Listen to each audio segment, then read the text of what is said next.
Good evening, and we're going to talk about the two different destinies of the church and the nation of Israel or Yasharel, because in Scripture there's certain promises that have been made to the nation of Israel or Yasharel that our Creator Yahuwah will fulfill in the latter days, and He's also made certain promises to the church, and and we're going to go through that today. I want to read through my notes in regard to this subject. Israel was given a homeland on earth with geographic boundaries as an everlasting possession.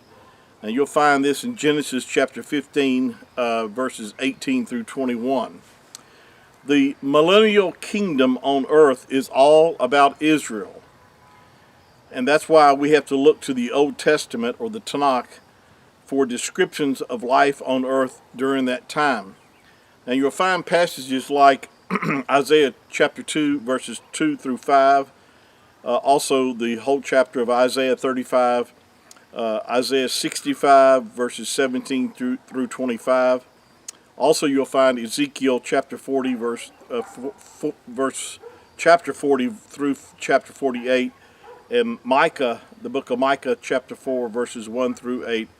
All these verses tell of an Israel restored to a position of preeminence among the nations of the earth, and of the promised land turned into a rich garden paradise where Yahuwah himself will once again dwell among his chosen people forever, just like he promised in Ezekiel chapter 43 verse 7. Now that's the destiny of the nation of Yasharel in Israel. But the church has no home on earth. Our citizenship is in heaven, as the Apostle Paul wrote about in Philippians chapter 3, verse 20. And our millennial home is the New Jerusalem, an enormous entity that's too large to fit on the earth. But it will be located in earth proximity. You'll find that in Revelation chapter 21. John describing it coming down out of heaven after the second coming as beautiful as a bride on her wedding day. The city is nearly 1,400 miles in length, width, and height, and it will be 2/3 the size of the moon and made of the purest gold and precious gems.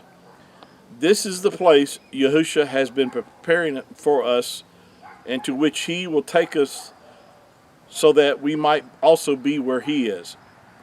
He said, if it weren't so, I would have told you so. That's found in the Gospel of John chapter 14, verses 2 and 3. Even when Israel receives the new covenant, and you'll find that in Jeremiah chapter 31, verse 31, there will still be a temple, a Levitical priesthood, and daily sacrifices for sin, periodic holy days, and other requirements. And you'll find this in Ezekiel chapter 40 through chapter 46. And again, we're talking about the time of the millennial reign of the Messiah on the earth.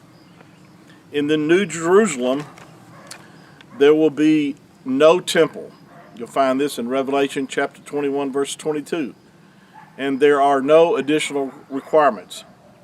After the second coming, only the believing remnant of Israel will be left to dwell in the promised land on earth. Together with the Old Testament believers, they will constitute national Israel.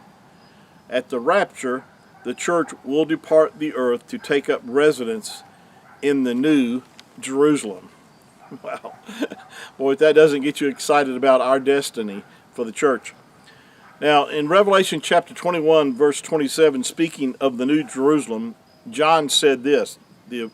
He said, nothing impure will ever enter into it, nor will anyone who does what is shameful or deceitful, but only those whose names are written in the Lamb's book of life. And of course, this is a reference to the church. Only those that have been born again of the Ruach HaKodesh, Jew and Gentile believers, their names are written in the Lamb's book of life. This tells us also that the New Jerusalem is the home of the bride. Now, in Ephesians chapter 5, verses 25 through 27, Paul taught, and also in 2 Corinthians chapter 11, verses 1 and 2, the Apostle Paul spoke of espousing the church to one husband, to Messiah, that he might present us as a pure virgin to him. The Greek word translated espouse means to betroth or to give in marriage. It's clear that the church is the bride of Mashiach, of Messiah. So, again, you can see that the home or the dwelling place for the church is in the New Jerusalem, and nothing impure will be allowed to enter in. And that's why we will have to be resurrected before that happens, before we enter into that city.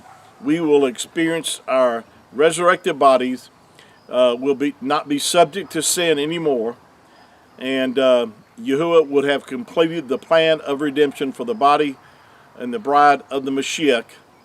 And so this is good news and great news to understand what lies ahead for us as the bride and the body of Mashiach. Thank you for your time this evening, and please continue to share my videos. And there's, as I mentioned before, there's over now I think 1,400 videos for you to use to be ministered to share with others. And there are other topics besides the rapture that I've taught on until I'm released to get into some other areas. We're just going to continue along this line.